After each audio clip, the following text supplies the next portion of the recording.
Niveli I korrupsionit në Maqoni mbetet I lartë edhe pse krahasuar me vite tjera ishte në ulje.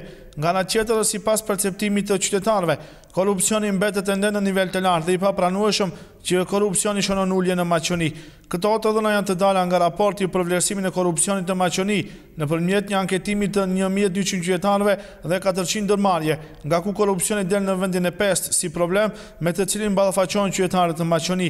Sipas intensitetit të presionit korruptiv, 3% e qytetarëve të anketuar drejt për së drejti u është kërkuar para ose dhuratë për ndonjë shërbim, kurse në 4.6% nuk është kërkuar drejt për drejt, por janë shprehur se presin paratë e gatshme ose dhurata. Edhe Borjan Gyzelov nga zyra e qendrës maqedonase për bashkëpunim ndërkombëtar nënvizoi se korrupsioni si fenomen paraqitet ende si problem I lartë në Maqoni.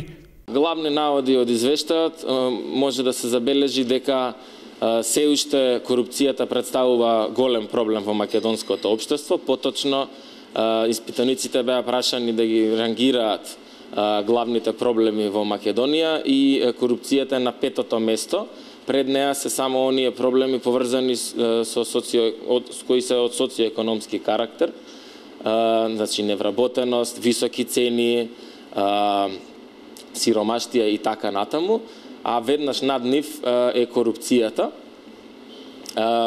Најголем дел, значи повеќе од 2/3 од испитаниците се изјаснија дека постои широко распространета корупција во Република Македонија. Сепак ова е перцепција, но е индикатор за вербата на граѓаните во институциите на системот, така што не треба да се земе во предвид. Ana tjetër, raporti për vlerësimin e korrupsionit në Maqoni ka nxjerrur në sipërfaqe se Maqonia ka kuadër të zhvilluar ligjor për të luftuar korrupsionin dhe e cila përputhet me të gjitha standardet ndërkombëtare dhe praktika, por mungon implementimi. Ова се должи на недоволно независните институции за борба против корупција, пред се на Државната комисија за спречување корупција, но и на другите институции, како на пример јавното обвинителство, финансиската полиција, Државниот завод за ревизија и така натаму.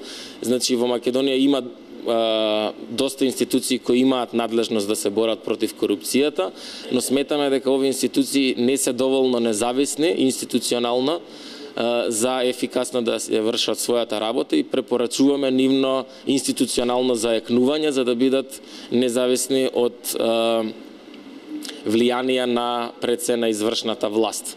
Raportin e ka përgatitur zyra e qendrës maqedonase për bashkëpunim ndërkombëtar në kuadër të programit të USAID-it për antikorrupsion në partneritet me Asociacionin për Iniciativa Demokratike, Institutin për Demokraci, Societas Civilis në Shkup dhe Transparencë Maqoni.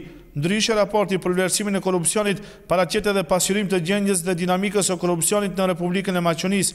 Baza e këtij raporti është sistemi për ndekjen e korrupsionit I organizatës bullgare Qendra për Studimin e Demokracisë. Sistemin e këtij Kombet e Bashkuara e ka njohur si sistem me praktika më të mira të ndjekjes së korrupsionit në nivel nacional.